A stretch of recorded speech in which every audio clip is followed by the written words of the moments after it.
हाँ जी, अस्सलाम वालेकुम। जैसा कि मैं हमेशा आपको बताता होता हूँ कि स्कर्दू के क्या फ़ायदे हैं और स्कर्दू की क्या क्या फ़जीलतें हैं।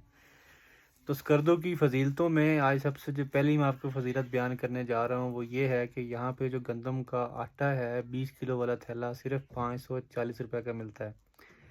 एक दफ़ा दोबारा सुन लें, गंदम का थैला 20 किलो वाला खालिस खालिस गंदम का आटा 20 किलो वाला थैला सिर्फ 540 रुपये में।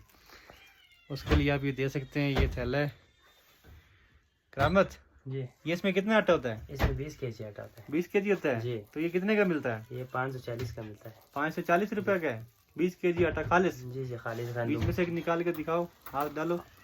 खालिश गंदम है, ओरिजिनल गंदम है। ये खालिस गंदम का आटा है, ओरिजिनल गंदम है और सिर्फ 540 रुपये का आटा है। और ये स्कर्दू की पहली फजीलत है।